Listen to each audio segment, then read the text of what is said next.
Muda huu Chanuo natamani sana niwe nazungumza kuhusiana na mahusiano yake mapya. Sitaki ni kuingiza moja kwa moja, lakini kama dada, kama kiongozi, hiki ambacho Chanuo anacho muda huu, bila shaka utakuwa umeshasikia kwamba Chanuo ana penzi jipya.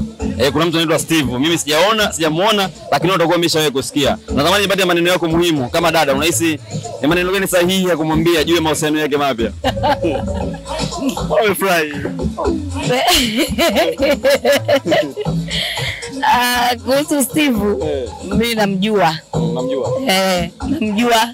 Anampenda sana Chanuo na Chanuo anampenda sana. Lakini ninachomwambia Chanuo asimweke wazi Steve kwa sababu itakuja kumcost. Asimweke wazi kwa sababu bado hajamuoa. Mara mwisho Steve muonana lini? Niliongea naye kwenye simu, tuliongea live, yani kwenye simu ile WhatsApp call. Video call tuliongea kwa video. Nilimuona tukiwa kambini Kombolela. Ndio mara ya mwisho nilimuona. Kwani Steve yupo wapi na ufahamu wewe? Yuko Tanzania. Yuko Tanzania. Umekwepa mtego.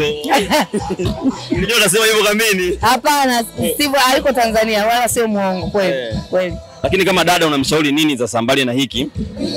Wiki moja nyuma nilimuuliza Chanuo kuhusiana swala la ndoa, akasema sitamani kabisa. Lakini leo nimemuuliza, nasema hata ikiwa leo usiku Steve akiwa yupo tayari kunioa. Na kaongea hivyo timamu hajalewa, maana wachelewa kusingizia wamelewa. Hata leo Steve akisema nioe mimi nipo tayari. Unahisi ni muda sahihi kwa kipindi hiki ambacho umekutana na Steve? Kwanza muda bado kwa sababu Steve yuko nje ya Tanzania. Kwa hiyo kwanza wanatakiwa wakae waonane, umeelewa?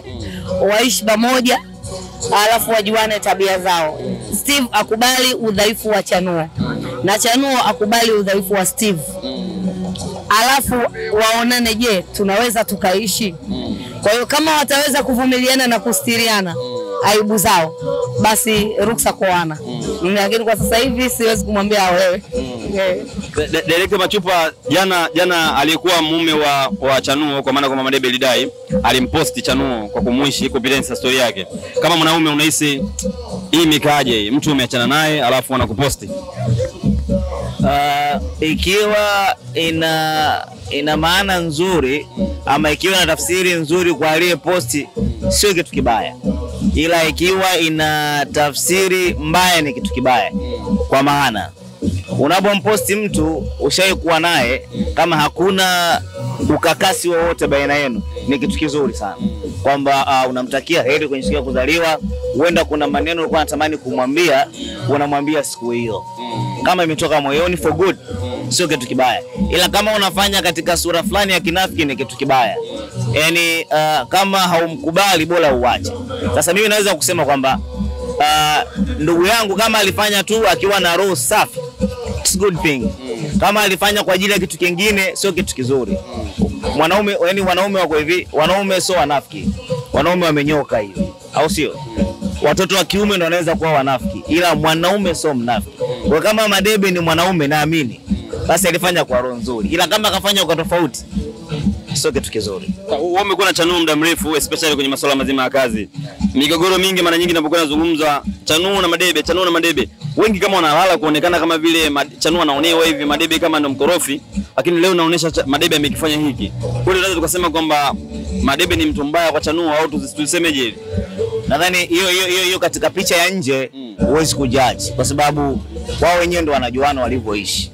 Wanajua hivi vitu vinatokana na ambavyo mliishi nyuma. Sasa mimi siwezi kujua sana kiundani. Ila unaweza kumsikiliza Chanuo ukapata picha ya Madebe, unaweza kumsikiliza Madebe ukapata picha ya Chanuo. Ila wao exactly ndo wanajua namna ambavyo waliishi.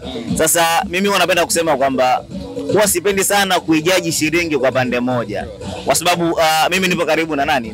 Na Chanuo, ni mtu wangu wa karibu. Kwa hiyo naweza nikazungumza nikaegemea upande wake. Sipo karibu na Madebe. Kumbe Madebe akawa kuna sehemu yuko sawa. Na ninachokiamini mimi katika maisha, hakuna mtu ambaye amekamilika katika kila engo.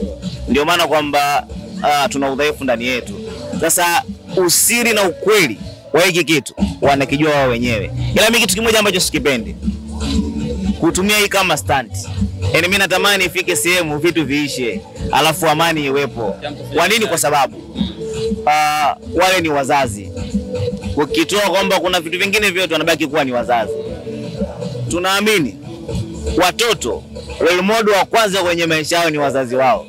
Yani mtoto anaamini baba yake ndo kioo cha kwanza, mtoto anaamini mama yake. Sasa wanatengeneza picha ipi kama kutakuwa kuna stunts zinaendelea? Kwa hiyo mimi natamani siku moja hizi stunts ziishe, waishi tu for good. Yani isiwe stunt ya kusema hivi kwamba ili ni make headline basi issue ya Madebe ije ama issue ya Chanue ije. Wao ni wakubwa kuliko ugomvi wao, ama wao ni wakubwa kuliko tukio lao. Wanaweza kuwa trending kwa kazi zao nyingine. Mimi naombea sana ili swala ilifike sehemu kwamba iwe tu for good. Yani tuzungumze vitu vingine. Tumuone Madebe akifanya kazi na Chanue for good, tumuone Chanue akifanya kazi na Madebe for good. Yani kila kitu kio sawa yani, kwa sababu maisha yanaendelea, alafu vitu vinaenda vibaya vinaisha, tuzalishe vitu vingine vizuri for good kabisa. Malizie bwana, neno lolote ambalo ungetamani ushiriki wa Tanzania kuhusiana na kazi, labda maisha kwa ujumla? Tunafahamu na vingi kichwani hapo. Yeah, of course kiukweli nina vingi sana, hususan katika industry ya filamu Tanzania. Mimi nipende kuwaambia tu Watanzania kiujumla, hasa watu ambao wanapenda filamu, waendelee kusupport filamu, kwa sababu tulipotoka na tulipo ni vitu viwili tofauti. Umezungumzia swala la kusupport hapo, umenikumbusha kuna tuzo zinakaribia hivi karibuni kwamba imeshapendekezwa, aliposti Boss Abdul juzi kwamba ile Jivu pamoja na Kombolela. Uliona hiyo kwa hakika? Kwa sababu vitu vikitokea kwenye kampuni ya Nabda Creativity, lazima mimi nipewe taarifa, kwa sababu ndo director hiyo miradi. Kuna hizi tuzo za ZIF, tunamshukuru Allah kwamba tumeingiza kazi mbili, Kombolela ambayo mimi ndo nimeiongoza pamoja na Jivu ambayo mimi ndo nimeiongoza. Mimi namshukuru Mungu kuona kwamba kwa mara ya kwanza kazi ambazo zimeingia ni mimi ambaye nimezifanya. Ilikuwa ni ndoto, na ndoto imetimia. Pia haikuwa rahisi, hakuna kitu rahisi kinaweza kutokea. Kwa hiyo niombe tu wa Tanzania waendelee kusupport tunachokifanya. Tuna mengi mazuri sana kwenye akili zetu. Tunahitaji kupata nafasi kubwa kuonyesha kwamba tulipotoka na tulipo basi kuna sehemu tunaenda. Pia ni shauri serikali iendelee kutusupport kwa namna moja ama nyingine. Iendelee kuinvest, iendelee kutengeneza sera nzuri kwa ajili ya kazi yetu. Mimi nina imani tunaweza kufanya makubwa zaidi haya ambayo tunayafanya. Na wapo watu wenye uwezo mkubwa sana wa kufanya makubwa kwenye tasnia ya filamu kuliko ambao sisi tunayafanya. Lakini tu tukitengenezewa utaratibu uliokuwa mzuri. Kwa nini nasema hivyo? Nchi yote ambayo imeendelea katika jambo fulani, niamini mimi, kuna vitu vitatu. Kitu cha kwanza kabisa ni hao ambao wanafanya hiyo kazi, kwa maana ya wanatasnia wenyewe. Kitu cha pili ni serikali ambayo lazima isupport, kuweka miundombinu sawa, nikiwa na maana kutengeneza mpaka sera hiyo kazi. Na kitu cha tatu ni hao ambao walaji, wa Tanzania. Leo kitazama Nigeria imekuwa kubwa, sio kwa sababu tu ya wale wenyewe ambao wanafanya. Serikali ileweka sera nzuri, ndio maana hata investors wameenda kuinvest kule. Leo ukiangalia India, bro, India ndio kati ya nchi ambayo ilikuwa ipo chini katika filamu duniani. Nakupa hiyo mwanangu. Lakini leo igusi. Ukiuliza kwa nini? Walifanya vitu viwili tu. Kitu cha kwanza, waliamua kupenda cha kwao kuliko kitu kingine.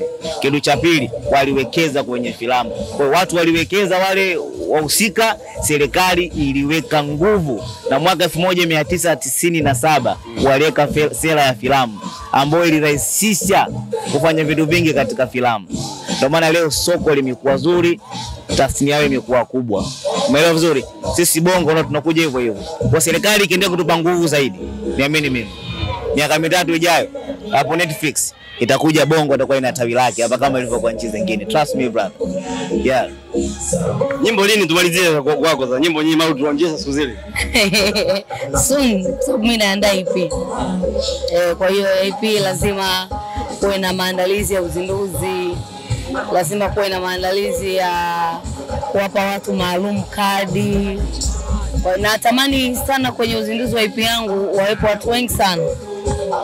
Kwa hiyo lazima hivyo vitu vyote vifuatiliwe. Kwa hiyo kuna utaratibu fulani tunaweka sawa na management yangu, alafu tutazindua EP.